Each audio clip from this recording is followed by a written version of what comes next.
about Gen AI in general, data, and tech. And it is recommended for the speakers to start their presentation with a question, but I will actually start with an answer. And the answer is everything. Why do I want to talk to you about Gen AI?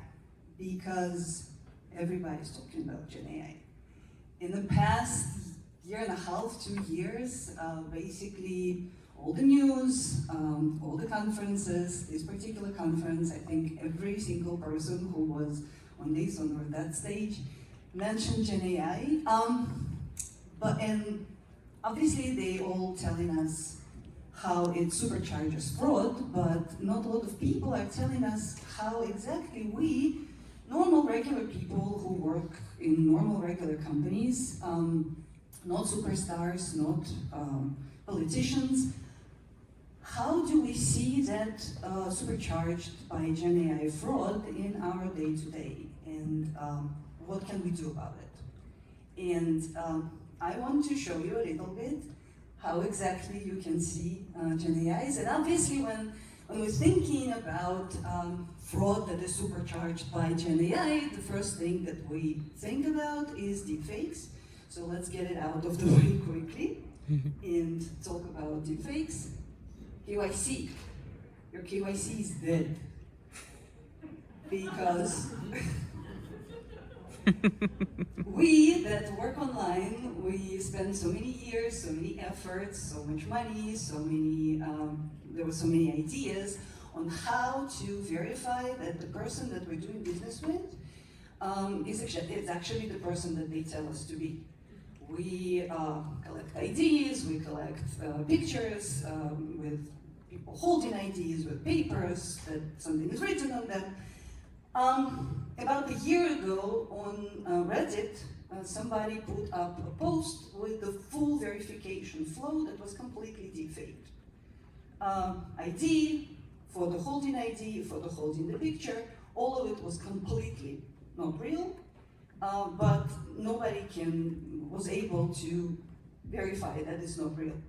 The post was taken down, obviously, because nobody wants to have this information out there. But that exists. Okay, there are some more advanced companies that said, okay, yeah, picture holding ID, it's 2015.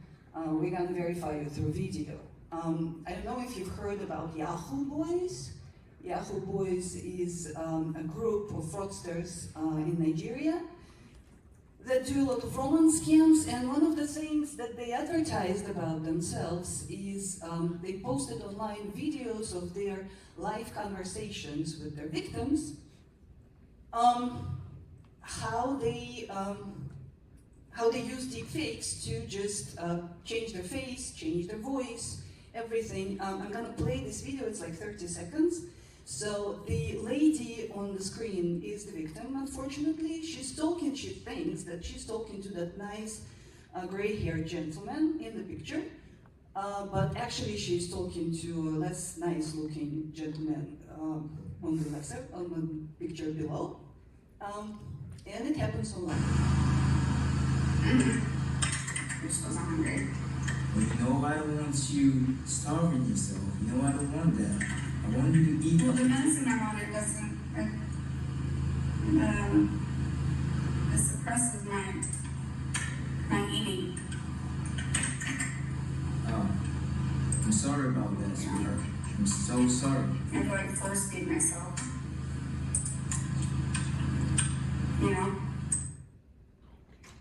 So they can create a full identity. They can imitate your bot detection doesn't work anymore because the keystrokes, the timing between entering information, Gen AI knows how to fake all of this, so the whole application process will look like completely a real person made it. So there goes KYC. Let's talk about merchants and merchants onboarding. Let's imagine that I'm a fraudster. I'm a very stupid fraudster that doesn't know how to do anything. I don't know HTML, I don't know Python, I don't know nothing. I want to steal money. So I'm thinking, okay, I will register myself as a merchant, For this, what do I need? I need a website. I don't know how to create websites, so I go to ChatGPT and I ask ChatGPT to create a website for me. And this is exactly how it happens. So I go and I say, okay, can you create a sample web page and a very, very simple prompt, what I want. And ChatGPT starts writing the whole code. It comes up with the name of my company, of my business. It comes up with the products that I'm selling and the prices for these products, and it comes up with About Us section that I didn't tell what to write. It came up with it completely by itself. So it creates the whole site for me. I just need to take this HTML code and copy paste it somewhere, and the site is there. And then I also ask it to create my logo and to create a picture of my product and create a picture of me. These are me, these founders. And how long did it take? 30 seconds maybe? So here's my site.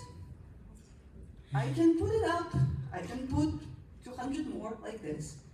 And I can load the transactions, for example. I can become a merchant, use it somewhere else for my illicit activity, and all the processors and all the acquirers will think that it's coming through this site. And I can loan the transaction. I can loan the money through it. I can use stolen credit cards and just run them there and take the money from them. And again, the Gen AI would help me to do these transactions in a way that they will not look like fraudulent transactions. They will look completely real and normal, because one of the things that is not told about a lot when we talk about like, these big things, all the fakes and everything, actually the worst thing for the industry that Gen AI is doing is a very, very simple and mundane thing. It allows fraudsters on the very basic level to present themselves like real people. Because fraudsters are lazy. They like to operate at scale and they like to use technology for this. Fraudsters are always the first adopters of every technology that exists in the world. And before that, the technology allowed them to create transactions or accounts or whatever in big quantities, but they looked kind of the same because they were all created by the same script. Now, because of the Gen AI, they can look human, because humans are messy, humans are not repeatable, humans do things a little bit differently all the time. And now with Gen AI, fraudsters might look like they're doing things different all the time. And, transaction monitoring becomes that much more difficult, because it will differentiate the amounts of transactions, the places where the transactions are coming from, the recipients, anything, IPs, everything would be different. And if we will look at that example graph that I created, before that, the fraudsters were simple, okay? They would set a threshold for transaction for $2,000 and just hit until the rule-based threshold is updated, and they cannot, they cannot do anything anymore, so they move on to someplace else. If the fraudsters is Gen AI powered, they mimic legitimate behavior, and they create these little transactions of different amounts, and they're checking which ones of them are hitting the thresholds, which ones are coming through. So Gen AI learns from it and updates that. And obviously, even machine learning, the thresholds, they are kind of delayed. It takes for them time to learn. So they take it into consideration as well, automatically. I mean, nobody thinks there. It just happens automatically. And they are able to avoid detection and pass through so much more bad transactions, even if some of them are not $2,000 but less. And sometimes they even create what's called adversarial transactions, ones that are specifically tailored to that specific thing that you use to protect yourself. It will find out how exactly your system works and create transactions that would avoid completely that detection. So, another example, again, because humans are more difficult than machines, what GenAI does, before that, for example, if fraudster would create a lot of transactions, they would cluster themselves. And these clusters, people who work in fraud, they know that like you're always looking for clusters of things because it's not normal to have a lot of transactions that would have the same, I don't know, time frame and the same location. And you can identify it, put your rules or machine learning models in action, and they will clean that out. Now they can diversify it much more, and maybe even if you will be able to detect that very, very dark square, all the rest of them will go through and you will not even know about it. So one of the things with GenAI and transaction laundering and transaction monitoring is that it probably happens everywhere, and most probably we don't know that it happens because it looks so real. And to make things even harder, they're scale up. Because again, not all the fraudsters are very smart and technically advanced people. So the ones that are smart and technically advanced, instead of going around looking at all of your systems, they write bots, they write AI agents. This is a new FUD, okay? Everybody knows what wants an AI agent.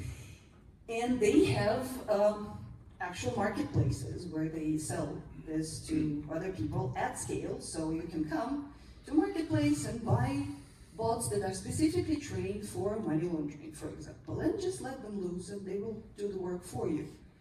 And there are AIs there that are what's called dark AIs that are specifically trained on fraudster data, so they would know it better and do it better. They are trained on huge amounts of regular transactions, so they know how to mimic that, and anybody could tap into it if they have, bitcoins and know where this marketplace is. Should we fight it? Of course. Should we fight it with GenAI? Should we fight fire with fire? Yes. And the industry is pushing us into that direction. Governments showing us examples because they are using GenAIs themselves in order to fight fraud that they know about, and even pushing financial companies to use GenAI and give them, like if you incorporate it into your compliance program, then they would be more lenient if something happens. You will be able to explain that you're using these systems and they will lower your fine or even maybe don't give you a fine at all. We see card brands, they spoke about it here and they're doing it themselves. They're incorporating GenAI models into their monitoring and different programs. So yes, definitely we should fight fire with fire, but we should not let it run loose in most cases. Let's talk about data and let's talk about how to use that. We all know our old machine learning models. They needed a lot of data to train. I mean, a lot of data to train. And this data needed to be labeled, and the labels need to be clean, and all of it needed to be labeled. And if you don't clean your data, and if you don't clean your labels, then, and it's very hard when you have a very, very big data set with a lot of things, you give it usually to outsource to label and they go through it. They're not very meticulous in many cases, so your data is not very good. And with that, in the machine learning models, there is a rule of garbage in, garbage out. So the worse your data is, the worse the outcome. good thing about Gen AI is that in many cases you don't need label data. You don't need to train them specifically because they already, the large language models, they were basically given the whole internet. They learned out of it, and now they know everything that internet knows. So, so you can ask it a question, and it almost always will give you the answer. The problem is, first of all, you need to be very, very clear about your question. You need to understand the problem that you're trying to work on here. You need to understand it very well. So instead of gathering a lot of data for the model to learn and label it, you need to gather your own thoughts, and it's not always very possible because we have jobs, we have families, we have a lot of things that are going on, and to sit down and talk to Gen AI, and I talk to it often, like literally, it's like a very, very clever 7-year-old. So you need to talk to it in a very, very clear language. Sometimes when you figure out what your problem is and you want Gen AI to mitigate it, sometimes it's something simple. So you can go with a naive approach. Okay, if it knows, it knows. It knows a lot. So maybe it knows. As an example, Gen AI knows MCC. It just knows. You don't need to explain to it what MCC is, how to assign it, what is a merchant, what is a website. You don't need to give it examples. You just give it a merchant. You say, what's the MCC? It tells you, and almost always it's right. Sometimes it's delusion, but almost always. But if your problem is a little bit more nuanced, one of the things that we found is that Gen AI doesn't understand nuances well. You need to talk to it. You need to start writing those prompts. You need to give it context. You need to give it definitions, because what you think is a bad transaction might not be the same thing that it thinks is a bad transaction, so you need to explain it. You need to prepare examples, well, at least for yourself. So when you run it and it gives you the answer, you can check that the answer is exactly what you were expecting. So you need to define your question, and you need to kind of understand how the answer is supposed to look like in order to know that the answer is correct. So at this point, we already need a little bit more of data. But again, this approach is good when you have, it's a case-to-case, you covered something, you moved on. If you have a persistent problem that is pretty unique to your specific case, and this is usually how it works when you work with fraud, in this case, you need to fine-tune the model. And then it takes us kind of back to what was happening with the machine learning models, because here you need to give it labeled data. So again, you need to prepare it maybe a little bit less than for the old machine learning models, but still you need to prepare it. I can't tell you obviously here what kind of data you need in order to fine-tune your Gen AI, because that depends again on the case and the problem that you're trying to solve. So you would need to figure out what would help, find it, and fine-tune the model. And in some cases, you understand that you have so many things that are constantly happening that just one model is not enough. In some cases, big companies, find themselves in a place where they need to build their own AI. And that requires a lot of data and a lot of effort, and it's a very big thing to create that.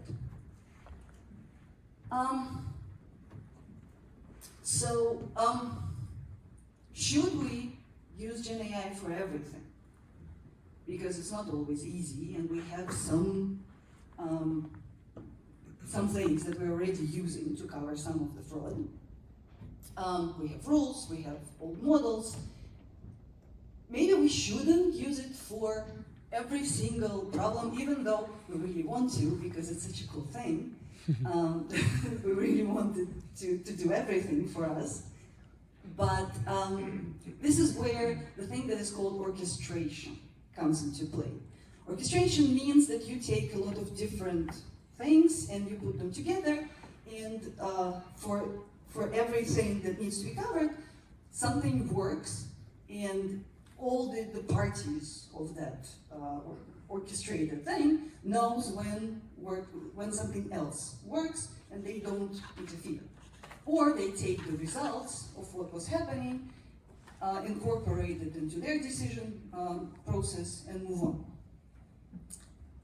What can you orchestrate? As I said, we have rules. Okay, rules are very good for simple tasks.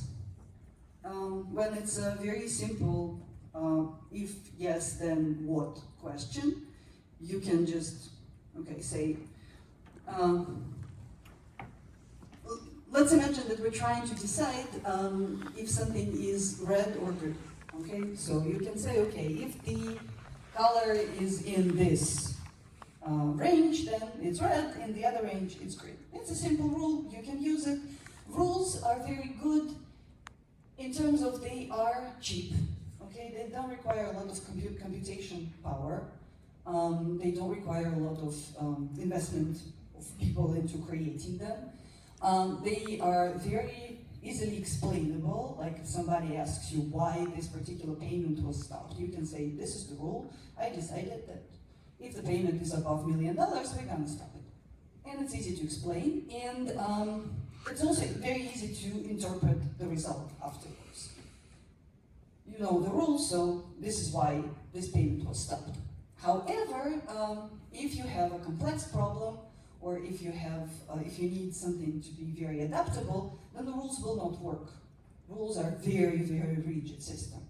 So more adaptable and more complex would be machine learning models if you have specific cases where you know how to gather the data. So you have, like, it's easy for you to obtain a data set that is labeled, okay, this is red, this is green, this is red, this is green. You can create a machine learning model, and for this classification, use that. It's a little bit less explainable. In many cases, it's hard to say which specific feature worked for specific outcome. It's more adaptable. You need to retrain it. Obviously, you need to, again, spend some resources on it, but it's still easier to use for that. And there are cases when you need highly adaptable thing that you don't want or you can't constantly think about retraining. In this case, you use GenAI. In GenAI, you don't ask, it doesn't classify. You ask it and it explains to you what is red and what is green. And if they're not right, then you have to teach it, as I said before. So when you think about your difficulties, about your specific cases, it's always good to decide what specific tool would work the best and maybe use a little bit of everything and orchestrate them. Talking about GenAI models themselves, there's a lot of them, different ones on the market, and they're not the same. And people who work with GenAI models day to day, they know that for different tasks, it's better to use a different model. Not always clear which one is best for what. Usually people try and find out, but some things are known about them. So I just decided to include here 5 most popular and most known ones. There are differences between them.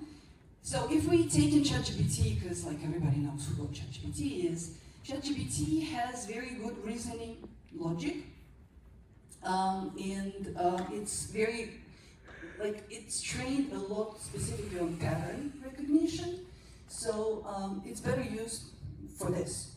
If you have transactions or cases to cover that needs investigative analysis, that needs pattern recognition, that needs reasoning, then you should use ChatGPT. Claude is one that when they trained it, they put a lot of like moral, standards into it. So it's a model that is good for compliance things. So if you want to, I don't know, take a compliance process that you created and you need it to be evaluated, you can feed it to Claude and say like, okay, what do you think about it? Or you have a payment flow and you don't know, is it compliant to specific policies or not, then Claude is a good model for such evaluation because it has strong moral principles for some reason. Gemini is Google model. So obviously it's very, works very, very closely with Google search, has specific places where it connects to it directly. So for fraud and payments, I guess the best usage for it is OSINT, because it can automatically do some searches. You can put it into your prompts, and you can do it. You can use it for this, or you can try to outplay fraudsters there, and use Gemini to detect new threats, new fraud patterns, and new fraud MOs that are emerging right now. Mistral is a technical model, so like it's open weight and it's better to use for people who are technical to create their own things within your company. Llama, it browses big databases well and summarizes them. So like if you have internal knowledge, for example, you have, like in one of the companies that I worked for, it was a big problem that there was a lot of knowledge and a lot of departments and a lot of different teams and people who are coming, who are going, and it was very, very hard to summarize it, to put it in one place so everybody will have access to it. Llama is a very good model for something like this. And Perplexity AI is very fast in assessing different resources, and it also checks if the source is reliable or not. So you can use it for news alerts, for like data monitoring, because it knows if it's reliable or not reliable. So there's a lot of different ways to assess your cases. As I said, one of the main things with Gen AI, you need to know what your question is. It reminds me of a book of Douglas Adams. It's called Hitchhiker's Guide to the Galaxy, where some sentient beings built a huge computer that was supposed to give an answer to life, the universe, and everything. And it thought for many, many, many years. And at the end, it gave the answer, and the answer was 42. Nobody understood the answer because nobody knew what the question is. So with the very big computer systems, like with Deep Thought or Gen AI in our case, it's very important to understand before you start building something, to understand what the question is, what is the specific use case, how you want the results to look like, how you want to use those results, how you're going to check if what the answer is true or not, and think about all of this. So coming back to my answer in the beginning, if we think, okay, what should we use in order to mitigate the fraud? Or what do I need to know about my fraud exposure and risk exposure in order to use Gen AI correctly? Or what do I need to know about my data in order to use Gen AI? The answer will be everything. Thank you very much.